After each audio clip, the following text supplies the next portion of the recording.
Okay. Can everybody hear me okay?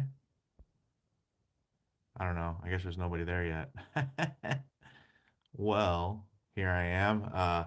Really cool special unboxing today for those of you that are going to be randomly available to watch this. Everyone else, though, you'll be able to, open this up, rewatch it, catch it later on, kind of relive it with me. I've been meaning to do more of these kind of live videos, just, to diversify and really expand the format on the channel, especially as we get more and more folks following. We're really getting close to approaching that 30,000 subscriber spot, which is great. So thanks for everybody for that support, and I appreciate it. I see it looks like a couple of you guys are filtering in now.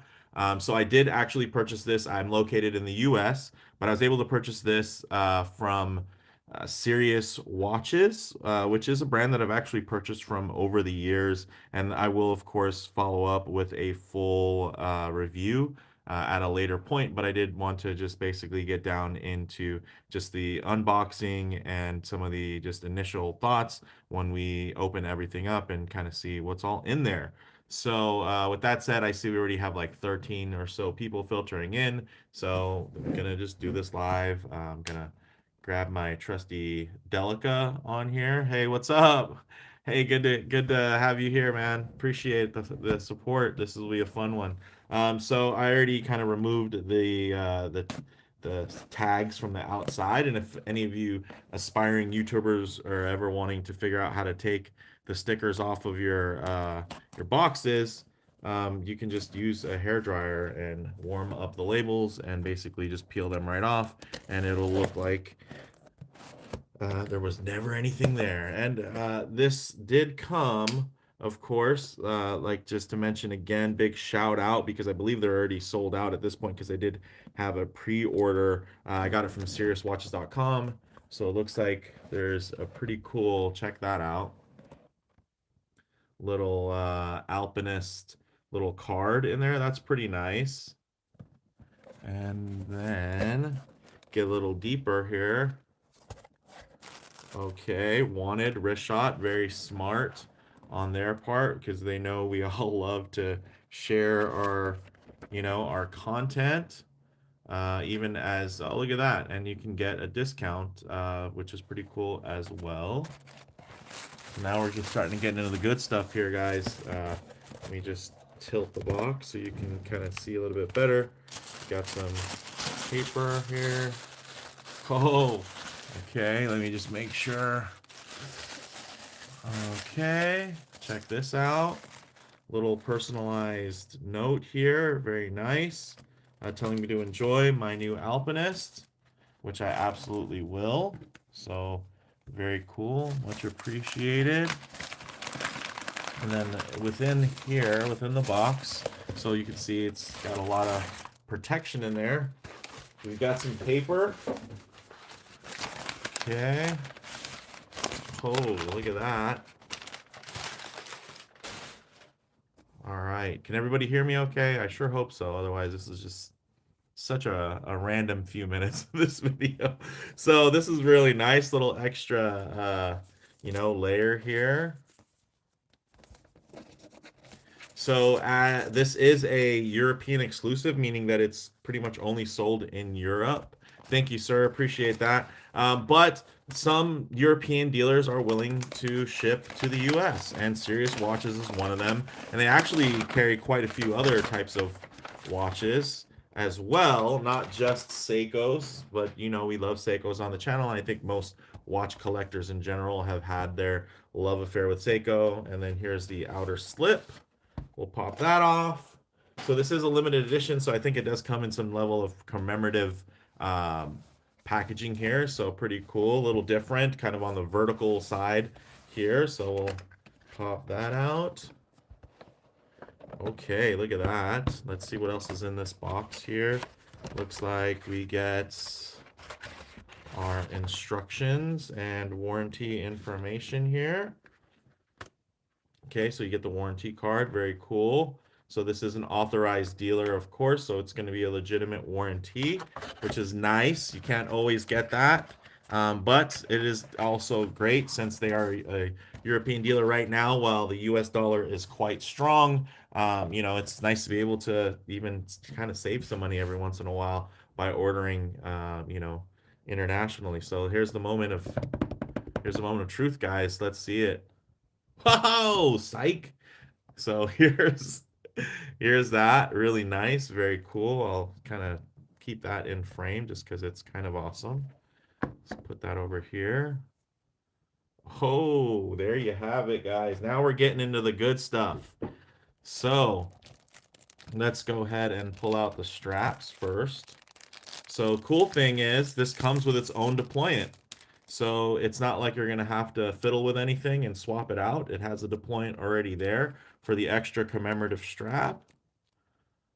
Very cool. You can see it has that nice contrast stitching there, the gray on the blue. This definitely feeds in more to that. I would say the look would be more vintage inspired versus here you're going to get a lot more modern, I'd say, and more contemporary. So you can see still bagged up. We'll pull that out. Oh, yes. Let's enjoy that. Let's do a little bit of this too. Pop this out. Give it a couple just to get it going. I know this isn't the right time right now, but we'll just let that roll. So it does have, of course, a screw down crown, which is what I'm used to from the Alpinist. Of course, trying to do this in front of a really small tripod with my phone hovering very carelessly above it. I gotta be very careful here. You can see, got the same action, nothing different really about the compass action there. Still great. Very nice. Let's give it a couple of little quick dust off there. And it also does come with a deployant as well. So another, again, dimension for those of you that might have just jumped on, you don't have to swap those out. It already comes with it. So that's a nice little value add. You do also get the, it looks like it actually has limited edition there on the back. And what's this little bit of plastic. So for those of you that enjoy a good peel, picking at scabs, here we go. Ooh, that was satisfying. And then, yeah, that's pretty cool. It actually says limited edition. I have actually a few, oh, nice, made in Japan on there. So this being the J1. And then this is actually number 231 out of 3,000. So very, very cool. Everything is pretty much the same that you would expect from here in terms of the case and everything. There's really nothing new from that perspective. It's really all about this dial and color combination and texture there.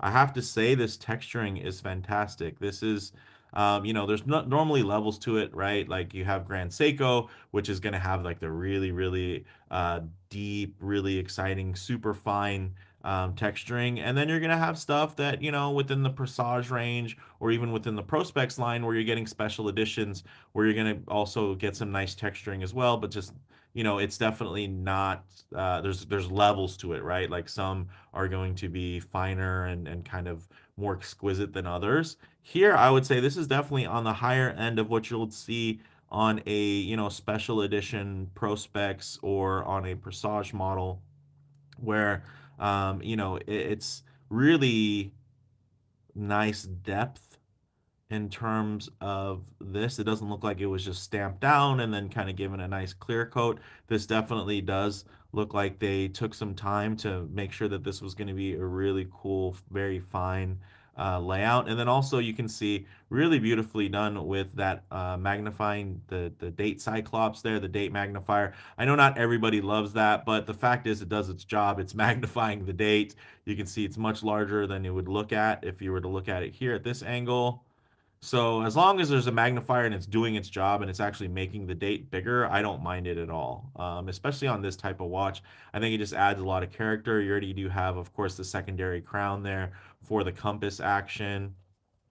This thing is really cool. And I don't want to make this video too long, guys, just because, of course, I'll do a full video, full review. I'll put it on each strap. And I even do have a metal bracelet that fits this one that I'm looking forward to putting on. It's actually the same bracelet that I put on my US Special Edition blue Alpinist from back in the day. So I do have an extra one of those. So I'll definitely put it on here and I'll do a little strap showcase. And I'm sure this will show up. I'll do a couple of different segments. So I'll do a full review of this where I'll kind of show it on the different strap options, kind of talk about it. And then what I'll do is a separate video where I think maybe I'll just compare it to all my other Alpinists. I do have the other Prospex Alpinist, the black with the shark teeth, the blue US model that was pre-Prospex, and then of course the original Sarb Alpinist, the green and gilt. I have that. I also do have the Unlimited Mountain Glacier, which is that bluish green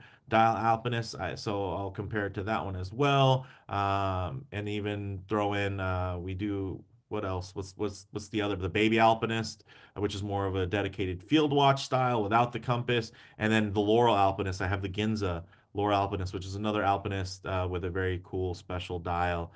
So definitely stay tuned for that. I appreciate everybody kind of jumping on. If you did have any questions, definitely I'll do the next 2-3 minutes. If anybody had anything they wanted to ask specifically, definitely feel free just while you have me. It doesn't even necessarily need to be related to this watch, maybe Seiko in general, or if you had any questions like that, definitely feel free to let me know. It's cool if you don't. So, again, for those of you that might have jumped on later on, I appreciate that. Oh, here's a side profile. It is 1 millimeter thicker than the old Alpinist because of this display case back. So it basically went from being um, 12.2 to about 13.2 millimeters thick. So it is slightly thicker. Is the strap too stiff? No, I don't think so. I mean, it obviously is, it's a hybrid strap, so it does have the outer layer here and then the under layer, but you can see it's actually has a nice taper to it. So it's thicker here where you're going to want more structure and support on the wrist, and then it's nice and thin where you're going to be tucking it underneath. So I don't find that to be too thick. One thing I will say is this is actually really impressive. It is a little bit thicker and a little bit stiffer, but it's actually very supple. And it's something that I'm sure, typically what I do with these straps when I first get them is I'll just take them, put them like this. And some of you are like, no, you're ruining a collectible strap. And I'll just do that and it'll be enough to break it in and make it feel good. And then, I'll sometimes will, wrap it around a pillow or something. So these work really nice. I do like the quality. It's definitely way better than the original Sarb, Alpinist straps. Those ones were like pure cardboard throwaway. These are actually really nice and I think worthy of being within that realm of, hey, this is a special edition. And, without that, this is only 764 euro. So not bad at all. I mean, in euro, that's like 900 euro when they have that. So this is actually a pretty good deal for somebody here in the US. And yeah, I mean, I do have quite a few other Alpinists, and I think this will fit within the collection really well. I do like the idea of kind of having it, with two different strap options. This definitely seems a lot more of kind of the vintage aesthetic versus this being a lot more current, very modern, very tool-like, really focusing on kind of the tooly nature than this being something where, it does kind of dress things up a bit, as you can see, and this definitely feels like something now you could wear with some nice boat shoes, and you're going to your weekend kind of day clubs and whatever fancier occasions that you do have. So, well, as we're approaching the kind of 15-minute mark here, we'll go ahead and close this out. If you guys have any questions, one thing I will say is I don't believe these are heat treated in terms of the handset. I do believe they are coated, but they do a good job. You can see it's very even in terms of that. You don't see any kind of clumping or any globbiness to them, or any kind of clear kind of see-through portions. And it looks like they did the same thing to the dial, because you are getting typically these are, I know a lot of people call them applied indices, but from what I've seen when folks will actually dismantle these watches, is that they're pressed from the back. and then just smoothed out and everything like that. And Seiko does a really good job of making it appear that way. But the nice thing is, because it is punched, it actually means that it's going to be very durable, right? For shock, you don't have to worry about any of these popping off because it's actually a solid dial. The only thing that is applied is going to be that Seiko logo, which I think is a nice touch, and I don't think anybody can get too mad at that applied Seiko logo. I do like the play here of the blue and the gray. There's some really great textures. So, all right, guys, thanks so much. Definitely stay tuned for the future follow-ups. I don't do too many of these live videos, so let me even figure out how do I stop this video. I don't know. But either way, guys, thanks so much for tuning in. And definitely subscribe, like the video if you can, or if you did enjoy the video. If you want to see more stuff like this, definitely let me know as the year kind of closes down. And again, of course, that quest for 30,000 subscribers. Thanks, guys. Okay, I don't know how to stop this thing.